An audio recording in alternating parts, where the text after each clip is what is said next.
Equity ஃபண்டுன்னா என்ன sir? Equity ஃபண்டுகள் அதாவது mutual ஃபண்டில் ஒரு வகை வந்து ஈக்விட்டி மியூச்சுவல் ஃபண்டுகள்னு சொல்லுவோம். ஈக்விட்டி மியூச்சுவல் ஃபண்டுகள் தமிழில் நம்ம சொல்லணும்னு வந்து பார்த்திங்கன்னா பங்கு சார்ந்த மியூச்சுவல் ஃபண்டுகள். ஈக்விட்டி மியூச்சுவல் ஃபண்டுகள்லாம் இந்தியாவில் ஒரு தனி ஸ்கீமே 1,00,000 கோடிக்கு மேலே மேனேஜ் பண்ணுறாங்க, ஒரே ஸ்கீம். ஸோ இது இந்த முதலீட்டாளர்களுடைய பணம், ஷேரு, சொத்து பூரா இன்னொருத்தர் கஸ்டடியில், இன்னொரு பேங்க் கஸ்டடியில் தான் இருக்கும். ஃபண்ட் மேனேஜர் ஆர்டர் கொடுக்குறது மட்டும்தான். இதை இப்படி செய்யுங்க, இதை மாற்று, அதை இதை வெய்யி, இதை வாங்கு, இதை பண்ணலாம்னு பண்ணிவிடுவாங்க. பட் சொத்து கையிருப்பு இருக்கிறது வந்து வேற ஆள்கிட்ட. ஓகே, ஷேர் மார்க்கெட்டில் நீங்கள் இண்டிவிஜுவலாக நுழைஞ்சவங்க 99.9% சக்ஸஸ் கிடையாது. இப்போ 1000 2000 எம்ப்ளாயி இவ்வளோ கம்ப்யூட்டரை வச்சு அவங்க டேட்டா பேஸ் வச்சு பண்ணுறத ஒரு தனிநபர் கவர்மெண்ட் ஜாபை பார்த்துக்கிட்டு, ஒரு ஸ்கூலில் டீச்சராக வேலை பார்த்துக்கிட்டு, ஒரு ஐடி கம்பெனியில் வேலை பார்த்துக்கிட்டு, ஒரு பஸ்ஸை ஓட்டிக்கிட்டு அவரால் எப்படி ஷேர் வாங்கி விற்க முடியும்? ஒரு இன்றைய சூழலில் ஒரு சாதாரண மனிதனால் ஸ்டாக் மார்க்கெட்டில் நுழைஞ்சு ஸ்டாக்ஸ் வாங்கி ஒரு மியூச்சுவல் ஃபண்டை விட அதிக லாபம் சம்பாதிக்கவே முடியாது. அடித்து சொல்லுவேன். பில்டிங் டெக்னாலஜி அதுவே பண்ண சங்கடப்படையில் நீங்கள் தெரியாத சயின்ஸ். இன்றைக்கி இந்தியாவில் 100க்கு 98 பேருக்கு ஃபைனான்ஸ் பற்றி, ஸ்டாக் மார்க்கெட் எப்படி ஃபங்க்ஷன் ஆகுது எதுவுமே தெரியாது.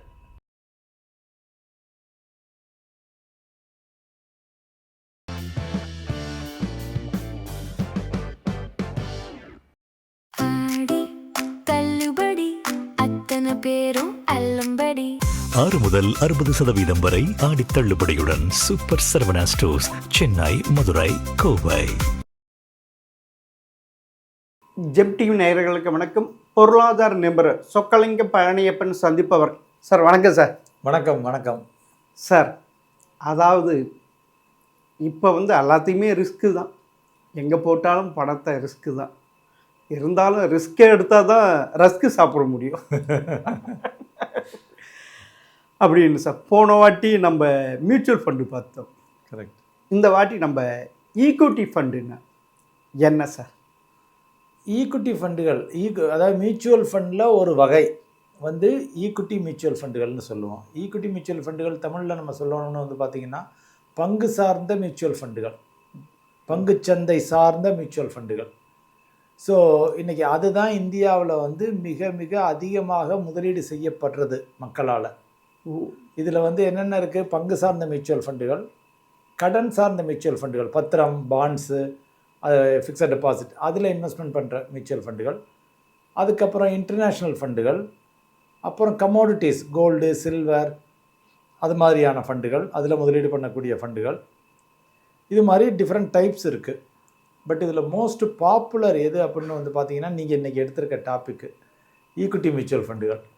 ஸோ இந்த பங்கு சார்ந்த மியூச்சுவல் ஃபண்டுகள் வந்து என்ன பண்ணுவாங்க அப்படின்னு வந்து பார்த்தீங்கன்னா, இப்போ மக்கள்கிட்டருந்து 100 ரூபா 200 ரூபா 500 ரூபா 1000 ரூபான்னு கலெக்ட் பண்ணுறாங்க எஸ்ஐபி மூலம். பல்காகவும் போடலாம். பட் மினிமம் 100 ரூபாயிலேருந்து மாதம் நீங்கள் முதலீடு செய்யலாம். ஒரு நபர் 100 ரூபாய்ங்கிறது இன்றைக்கி இந்தியாவில் யாரால் வேணாலும் முதலீடு செய்ய முடியும். எந்த வித இல்லாமல் முதலீடு செய்யலாம். PAN card, bank account, Aadhaar, இது மூணு இருந்தால் போதும். அது இருந்தால் போதும்.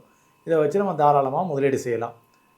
ஸோ இப்போ இவங்க இது மாதிரி 100 ரூபா 200 ரூபா 500 ரூபா 1000 ரூபான்னு கலெக்ட் பண்ணுறது வந்து ஆல் ஓவர் இந்தியாவில் ஆயிரக்கணக்கான கோடிகளில் மொத்த எஸ்ஐபி வந்து கிட்டத்தட்ட 31,000 கோடி மாதம் வருது. ஸோ இந்த பங்கு சார்ந்த மியூச்சுவல் ஃபண்டுகள் என்ன பண்ணுவாங்க, இந்த தொகையை எடுத்துகிட்டு போய் நிறுவன பங்குகளில் முதலீடு செய்வாங்க. அது அரசாங்க நிறுவனங்களாக இருக்கலாம். அரசாங்க நிறுவனங்கள் உதாரணத்துக்கு State Bank of India, ONGC, Hindustan Petroleum, Bharat Petroleum, IOC, Indian Oil Corporation, இதெல்லாம் பார்த்து பிஹெச்இஎல், தமிழ்நாட்டில் இருக்கிறவங்களுக்கு நெய்வேலி லிக்னைட் கார்பரேஷன், இதெல்லாம் அரசாங்க நிறுவனங்கள். ஆமாம்.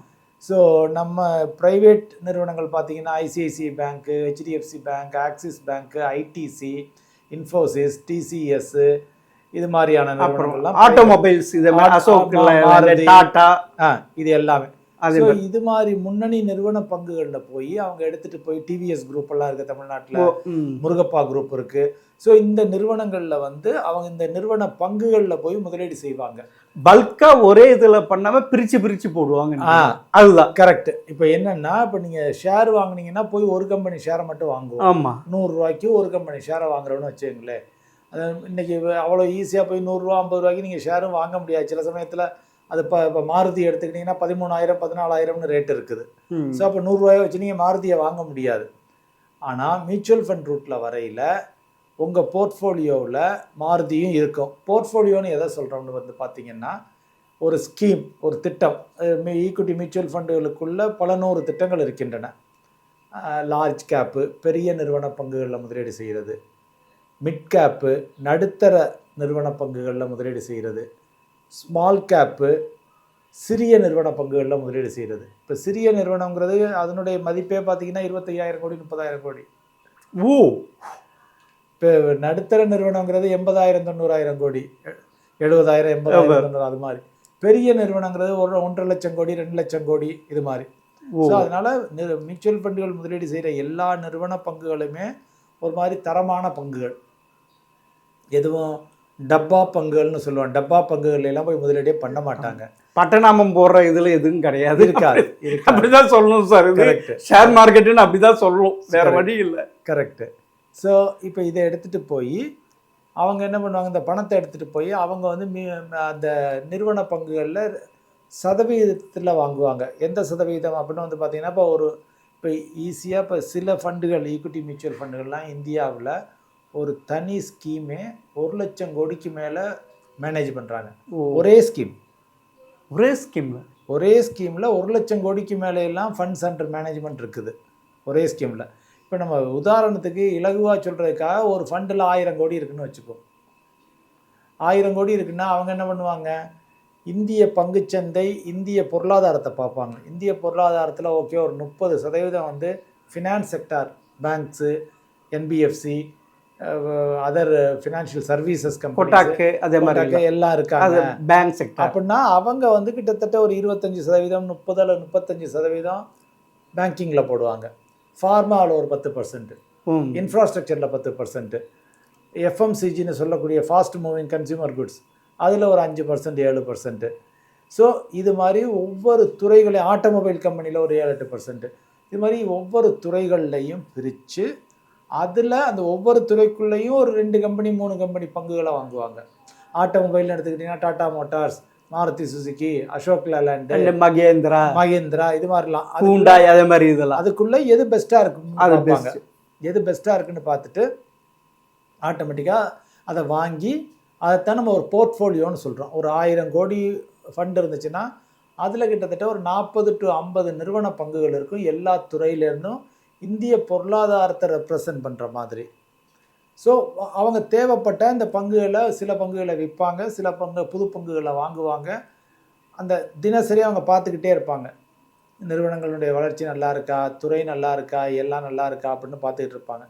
ஏதாவது நிறுவனம் சரியாக ரிசல்ட்ஸ் வரல, கொஞ்சம் ப்ராப்ளம் ஆகிற மாதிரி இருக்குது, இல்லை ஏதாவது ஒரு துறை வந்து ரொம்ப டவுன் ஆகிற மாதிரி இருக்குன்னா அந்த துறையை விட்டு கம்ப்ளீட்டாக வெளியேற மாட்டாங்க, குறைச்சிக்குவாங்க, வெயிட்டை வந்து குறைச்சிக்குவாங்க.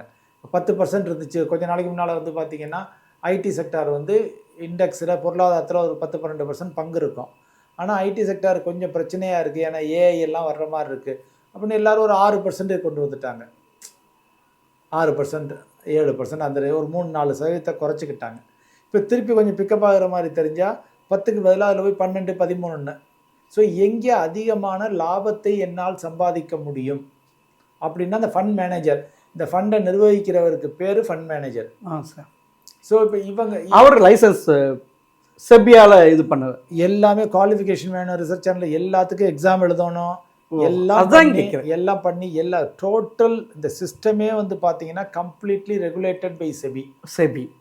Securities and exchange board of இந்தியான்னு அதுக்கு ரெகுலேட்டர் இருக்கிறதுலே. இன்னைக்கு இந்தியாவிலே இருக்கிறதுல ஒரு டஃபஸ்ட் ஒன் ஆஃப் த ரெகுலேட்டர்ஸ்னா செபி.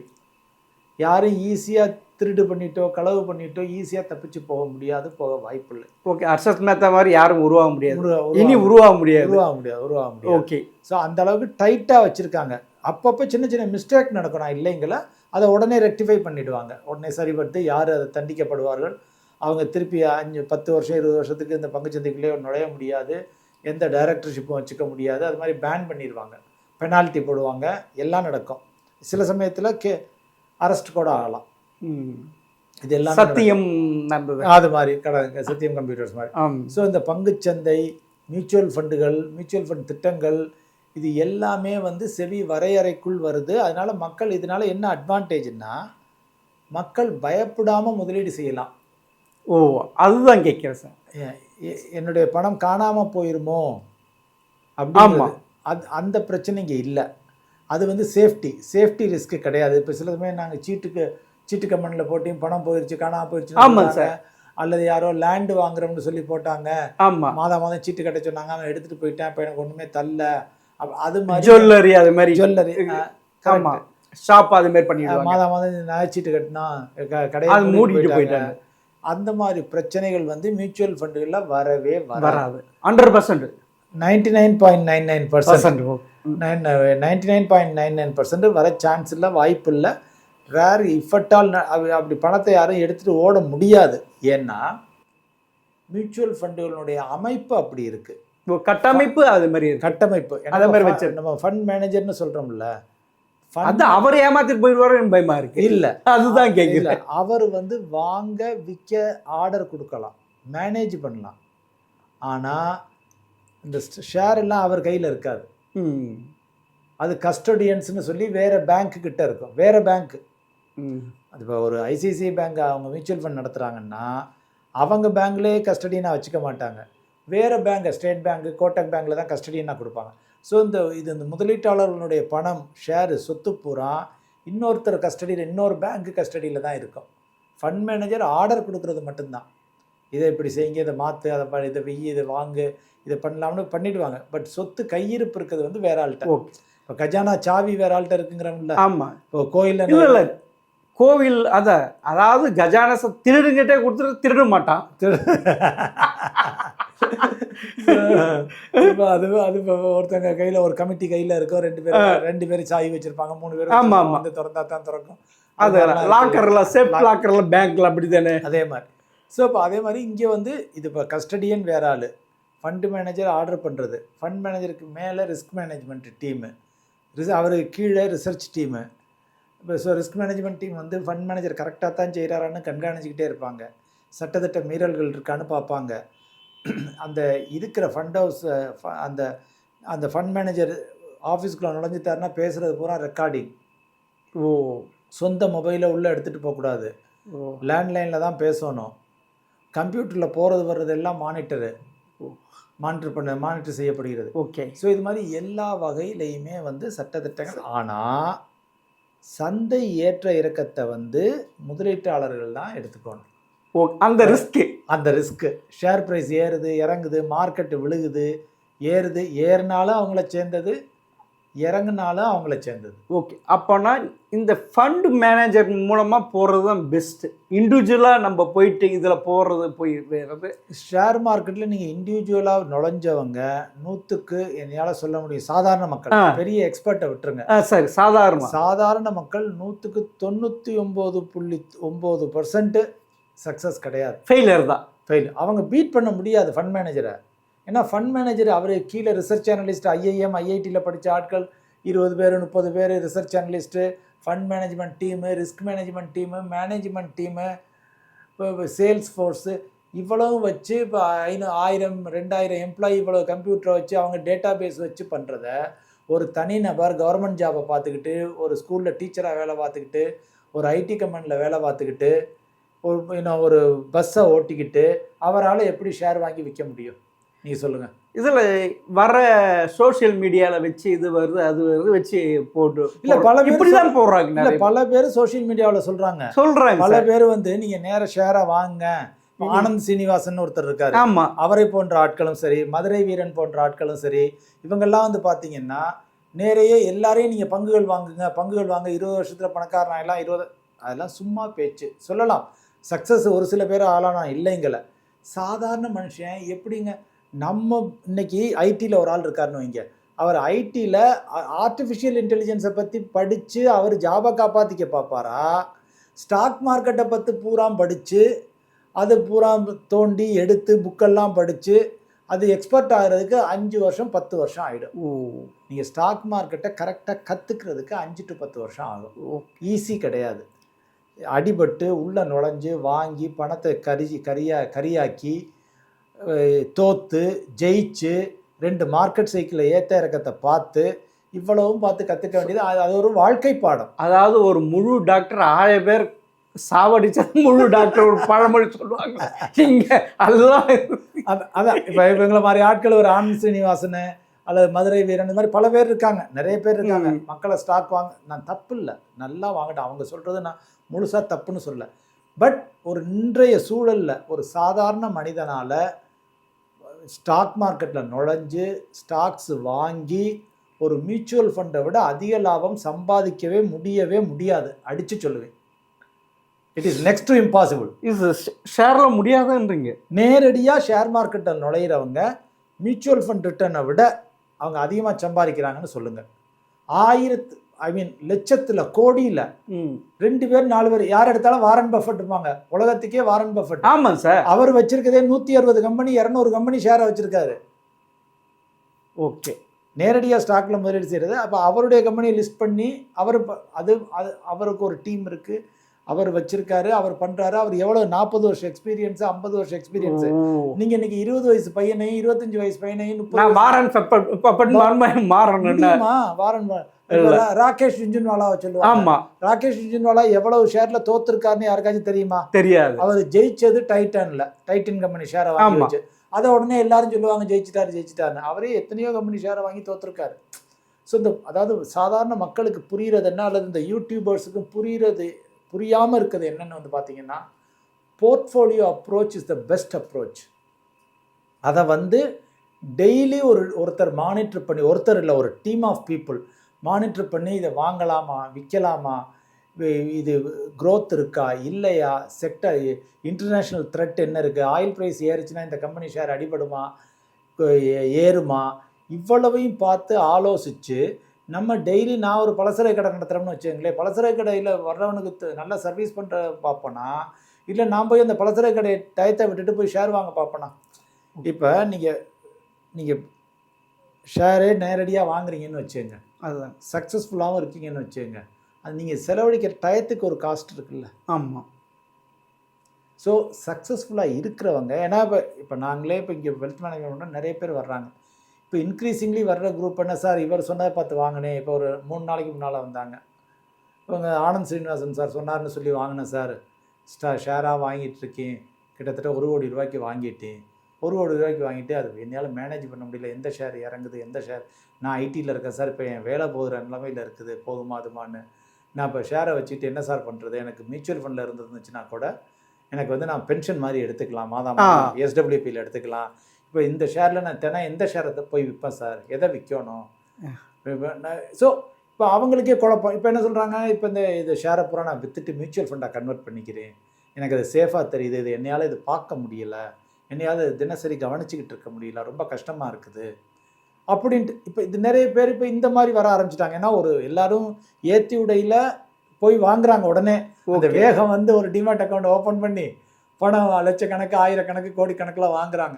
வாங்கிட்டு அதனுடைய தொந்தரவு எப்போ புரியும்னா ஒரு 5 வருஷம் 7 வருஷம் கழிச்சு தான் தொந்தரவு புரியும். இதில் ரெண்டாவது இன்னொன்று இவங்கெல்லாம் சொல்லாதது, இந்த யூடியூபர்ஸ்லாம் சொல்லாது என்னென்னு பார்த்தீங்கன்னா, ஷேர் வச்சுருக்கவங்க ஒருத்தங்க கூட அவங்க கணக்கு போடுறதில்ல.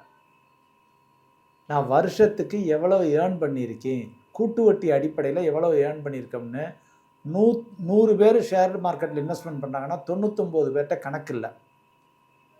இன்றைக்கி சாஃப்ட்வேரே கிடையாது. ஐசிஐசிஐ டைரக்ட், ஹெச்டிஎஃப்சி செக்யூரிட்டிஸ் எல்லாம் கொடுக்குறாங்க. அவங்க இப்போதைக்கு இருக்கிற போர்ட்ஃபோலியோக்கு ரிட்டர்ன் எவ்வளோன்னு தான் சொல்லுவாங்களே தவிர, நீங்கள் எவ்வளோ பணம் கொண்டு வந்தீங்க, எவ்வளோ வெளியில் எடுத்துகிட்டு போனீங்க, மொத்த லாஸ் எவ்வளோ, மொத்த ப்ராஃபிட் எவ்வளவு, கூட்டு வட்டி அடிப்படையில் 10 வருஷத்தில் எவ்வளோ சம்பாரிச்சு கணக்கே பார்த்துக்க முடியாது. ஸோ இப்போ நம்ம என்ன ஒரு 20 ஷேர் வாங்குவோம், அதில் 2 ஷேர் ஏறும், உடனே எல்லாருக்கும் சந்தோஷம், ஆகா நான் வாங்கினது ஏறிடுச்சுன்னு. 2-3 கம்பெனி இல்லாமல் போயிருக்கோம், 3-4 கம்பெனி நெகட்டிவில் இருக்கும், இன்னும் 3-4 கம்பெனி ரொம்ப நெகட்டிவில் இருக்கும்.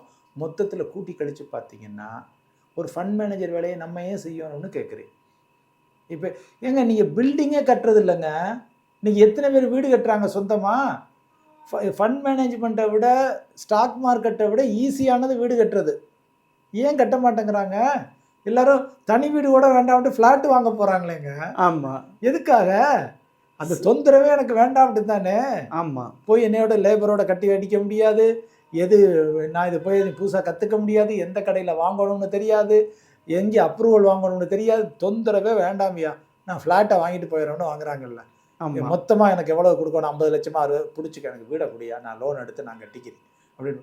அப்போது தெரிஞ்ச ஒரு சயின்ஸு வந்து பில்டிங் டெக்னாலஜி அதுவே பண்ண சங்கடப்படையில் நீங்கள் தெரியாத சயின்ஸ். இன்றைக்கி இந்தியாவில் 100க்கு 98 பேருக்கு ஃபைனான்ஸ் பற்றி, ஸ்டாக் மார்க்கெட் எப்படி ஃபங்க்ஷன் ஆகுது எதுவுமே தெரியாது பெரும்பாலானோருக்கு. எல்லாரும் சொல்கிறாங்க, இந்த யூடியூப்பை பார்த்துட்டு போய் உடனே போய் வாங்குறாங்க. ஆமாம் சார். இப்போ அதையெல்லாம் பார்க்க சோஷியல் மீடியா இதெல்லாம், ஃபேஸ்புக், இன்ஸ்டாகிராம் இதெல்லாம் வருது இல்லை, ட்விட்டர் இதெல்லாம் அமௌண்ட்டு. இப்போ அவங்க யூடியூபர் என்ன சொல்கிறாங்க, எங்கள் ஃபண்ட் மேனேஜ்மெண்ட்டு ஒருத்தர் சொல்கிறாரு, ஒரு ஆனந்த் சீனிவாசன் சொல்லியிருக்காரு, அவர் மங்காத்தா ஆடுறாரு ஃபண்ட் மேனேஜரு, மங்காத்தா கேம் ஆடுற, மங்காத்தானா அந்த 3 சீட்டு கார்டுன்னு நினைக்கிறேன். ஆமாம். அதை நீங்களே ஆடுங்க. எப்படி ஒரு ஆர்கனைஸ்டு கம்பெனி, ஒரு ஆர்கனைஸ்டு நிறுவனம், செபி மியூச்சுவல் ஃபண்டு லைசன்ஸில் இத்தனை ஃபண்ட் மேனேஜ்மெண்ட்டை போட்டு லட்சக்கணக்கான கோடி, இன்றைக்கி 80 லட்சம் கோடிக்கு மேலே மியூச்சுவல் ஃபண்டுகள் விற்பனை செய்கின்றன. அவர் சீனிவாசன் அவரை எக்கனாமிஸ்ட்னு சொல்லிக்கிறாரு. ஆனந்த் சீனிவாசன் எக்கனாமிஸ்ட்னு சொல்லிட்டு மங்காத்தா கேம் ஆடுறீங்கன்னு ஒரு வீடியோ போட்டிருக்காரு. இது நான் யார் வேணும் ஒரு நபர் மேலே சொல்ல இல்லை. இது எதுக்குன்னா, என்கிட்ட நாங்கள் இப்போ சமீபத்தில் நடத்தின சனிக்கிழமை ஒரு மீட்டிங்கில் ஒரு கஸ்டமர் சொல்கிறாரு, சார் ஆனந்த் சீனிவாசன் இப்படி சொல்கிறாரு, மங்காத்தா ஃபண்ட் மேனேஜர்லாம் மங்காத்தா ஆடுறாங்களாம். அவரே சொல்கிறாரு 3 வருஷத்துக்கு மியூச்சுவல் ஃபண்ட் ரிட்டர்னே கொடுக்கலைங்கிறாரு. 3 வருஷத்துக்கு முன்னால் போட்டவங்க பூரா நல்ல 12%, 11%, 15% ரிட்டர்னில் இருக்காங்க. கடைசி 2 வருஷமாக பெருத்த வருமானம் இல்லை மார்க்கெட்டில், லாஸ்ட் 2 இயர்ஸாக. அவர் சொல்கிற 3 வருஷத்தில் எந்த ஃபண்டுமே ஒன்றுமே கொடுக்கல அப்படின்னு சொல்கிறார். ஸோ இது தவறான ஒரு சர்ச்சையை கிளப்புறதோ அல்லது தவறான கருத்துக்களை மக்கள்கிட்ட போய் சேர்க்கக்கூடாதுங்கிறதுக்காக தான் உங்கள்கிட்ட இதை சொல்லிக்கிட்டு இருக்கீங்க, நீ மியூச்சுவல் ஃபண்டை பற்றி கேட்கையில். ஸோ இப்போ இந்த மியூச்சுவல் ஃபண்டுகள் இந்த மியூச்சுவல் ஃபண்டுகளுடைய ரிட்டர்னை தனி இன்வெஸ்டர்ஸ் பீட் பண்ண முடியாது அட் த டைம் ஷோர். ரெண்டாவது, மியூச்சுவல் ஃபண்டில் சிறுக சேர்க்கலாம். 100 ரூபா நீங்கள் 100 ரூபாய்க்கு போய் டெய்லி ஸ்டாக்கை வாங்க, இல்லை மாதம் வாங்க, ரொம்ப டஃப். சாதாரண மனிதனும் போட்டுட்டு அவன் பாட்டுக்கு நிம்மதியாக தூங்கலாம் மியூச்சுவல் ஃபண்டில். ஸ்டாக் மார்க்கெட்டில் நீங்கள் போட்டு இப்போ மேலேயும் கீழேயும் பார்த்துட்டு, ஏன்னா உங்களுக்கு தெரிஞ்சது பாதி, தெரியாத பாதி. ஏன் ஒரு ஷேர் ப்ரைஸ் அடிபடுதுன்னே உங்களுக்கு ரீசன் கண்டுபிடிக்கவே ரொம்ப நாளாயிரும். இந்த 1 லட்ச ரூபா 2 லட்ச ரூபாயை போட்டுட்டு அதுக்கு ரீசன் தேடிக்கிட்டு நீங்கள் ஏன் அலையிறீங்க? ஒரு ஆள்கிட்ட நிம்மதியாக கொடுத்துருங்க. இன்றைக்கி எல்லாமே அவுட் சோர்சிங் தானே. சாப்பாடு கூட வீட்டில் சமைக்க மாட்டேங்கிறாங்க, அவுட் சோர்சிங் பண்ணுறோம். எதுக்கு, எனக்கு டைம் வேணும்னு சொல்லிட்டு. ஸோ அதனால் சாதாரண மனிதர்களுக்கு மியூச்சுவல் ஃபண்ட் ஒரு சுப்பீரியர் ப்ராடக்ட். பணவீக்கத்தை தாண்டி வருமானம் வேண்டும், நிம்மதியோடு வேண்டும், நான் ரொம்ப என்னுடைய டயத்தை செலவழிக்கக்கூடாது அப்படின்லாம் பார்த்தீங்கன்னா mutual fund is a best product. Best long டேர்முக்கும் சரி, ஷார்ட் டேர்முக்கும் சரி, அதுக்கு வெவ்வேறு ஐட்டங்கள் எல்லாமே உள்ளே இருக்குது. நீங்கள் 3 மாதத்துக்கு வேணும்னாலும் மியூச்சுவல் ஃபண்டுகளில் அது வேறு டாப்பிக்கில் பேசிக்குவோம். டெட் மியூச்சுவல் ஃபண்டுகள்னு இருக்குது. 10 நாளைக்கு வேண்டாம்னாலும் போட்டு வச்சுக்கலாம். ஸோ அது மாதிரி வெவ்வேறு ப்ராடக்ட் இருக்குது. Gold, silver. இன்றைக்கி நம்ம அதிகமாக பார்த்தது ஈக்குட்டி என்னென்னா, அதில் நம்ம ஏற்கனவே சொன்ன மாதிரி லார்ஜ் கேப் ஃபண்டு இருக்குது, small cap fund, mid cap fund, multi cap fund, flexi cap fund, இது மாதிரி எல்லா டைப்பும் இருக்குது. லார்ஜ் அண்ட் மிட் கேப் எல்லாமே இருக்குது. இது போக ஹைப்ரிட் ஃபண்ட்ஸுன்னு இருக்குது, கலப்பின ஃபண்டுகள்னு. அது என்னென்னா, கொஞ்சம் கோல்டு, கொஞ்சம் பாண்டுகள், கொஞ்சம் ஸ்டாக்ஸு எல்லாம் சேர்ந்து இருக்கும். கொஞ்சம் இன்டர்நேஷ்னல் மிக்சடாக இருக்கும். ஸோ எனக்கு கொஞ்சம் ரிஸ்க்கு குறைக்கணும்னா அது மாதிரி மிக்சரில் நம்ம போய்க்கலாம். சரி, நான் இப்போ ஒரு 10 வருஷம் 20 வருஷம், நீங்கள் இன்னொரு கேள்வி கேட்க யோசிச்சிங்க, ஏதாவது கேட்டுக்கிட்டு இருந்தீங்க. ஒரு 5000 ரூபா இல்லை, இப்போ நீங்கள் சொல்கிறீங்க, இப்போ பிரித்து போடுறதுனால என்ன பெனிஃபிட்ஸு? இப்போ அது கேட்குறேன் எனக்கு. அதில் என்ன சேஃப் இருக்குது? இல்லை, இப்போ என்னென்னு பார்த்தீங்கன்னா, இப்போ நீங்கள் சொன்னீங்க ஐடி போடலாம், ஆட்டோமொபைல் போடலாம், ஃபார்மாசிட்டிக்கல் பேங்க், ஃபைனான்சியல் போடுறோம், இப்படி போட்டிருக்கனால அதனால் எனக்கு என்ன யூஸு? அதனால் ஒரே இதில் போட்டிருந்தால எனக்கு என்ன இது? இல்லை, இப்போ என்னென்னா, மியூச்சுவல் ஃபண்டுகளில் நீங்கள் ஒரு டைவர்சிஃபைடு மியூச்சுவல் ஃபண்டுன்னு சொல்லுவோம். அதை தான் இந்த large cap fund, mid cap ஃபண்டுலாம் சொல்கிறோம்ல. ஆமாம், இது எல்லாமே எல்லா துறையிலையும் முதலீடு செய்கிற ஃபண்டு. ஸோ நம்ம ஒரு 1000 ரூபாயை கொடுத்துட்டோம்னா போதும், அந்த 1000 ரூபா 50 நிறுவன பங்குகளில் முதலீடு செய்யப்படும் ஆட்டோமேட்டிக்காக. Okay, default. இப்போ இந்த டைவர்சிஃபிகேஷன் எதுக்கு தேவை அப்படிங்கிற, ஒரு காலத்தில் ஒரு 20 வருஷத்துக்கு முன்னாடிலாம் பார்த்தீங்கன்னா, யூனிடெக்னு ஒரு கம்பெனி இருந்துச்சு.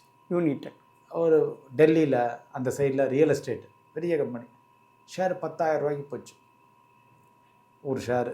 அது போட்டவன் பூரா ஒரு நாளில் வந்து கோடீஸ்வரன் ஆகிட்டான், பெரிய லெவலில் வந்துட்டானுங்க. ஒன்றா கடைசியில் காணாமல் போச்சு கம்பெனியே.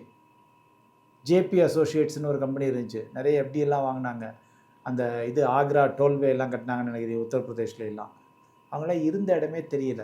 ஸோ ஒரு நிறுவன பங்கில் மட்டும் நான் போய் போட்டேன்னா எனக்கு ரிஸ்க் அதிகம்.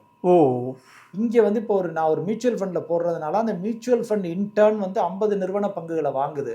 அதில் ஒரு கம்பெனியோ 2 கம்பெனியோ காணாமல் போச்சுன்னா கூட எனக்கு பிரச்சனை இல்லை.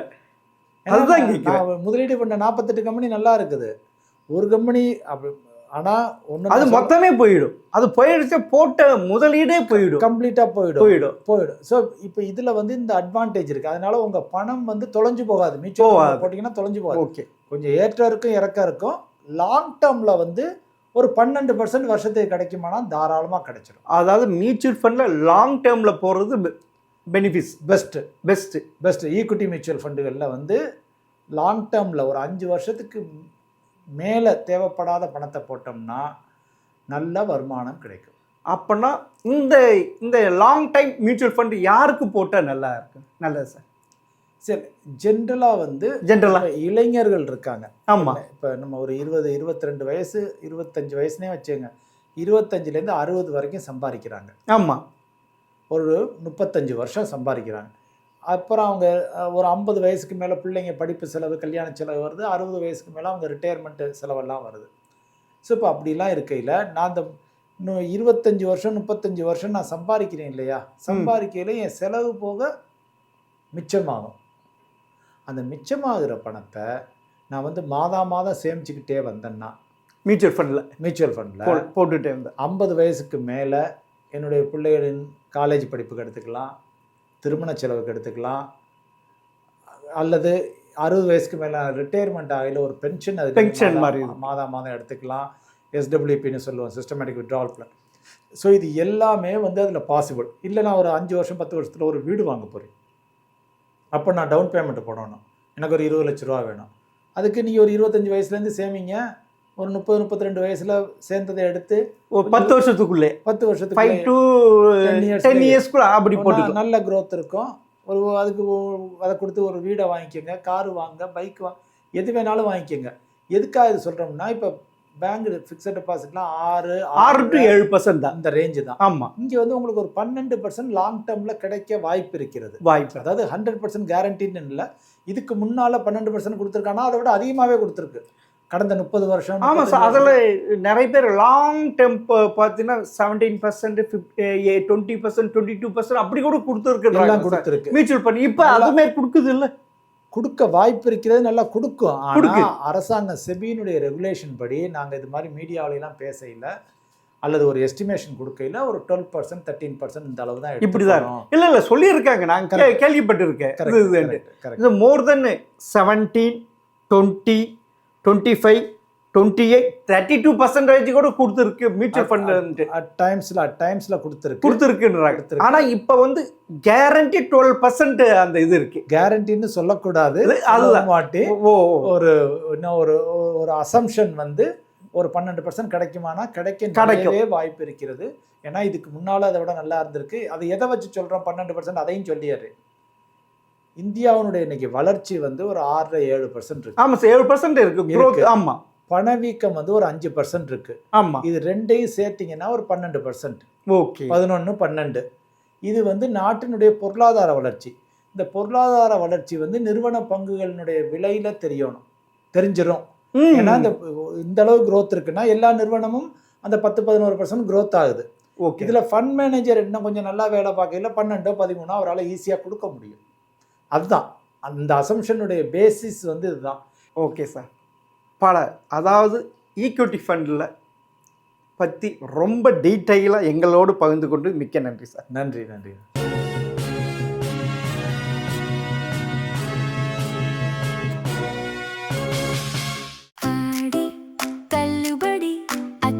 பேரும் அல்லம்படி 6 முதல் 60% வரை ஆடி தள்ளுபடியுடன் சூப்பர் சரவணா ஸ்டோர்ஸ், சென்னை, மதுரை, கோவை.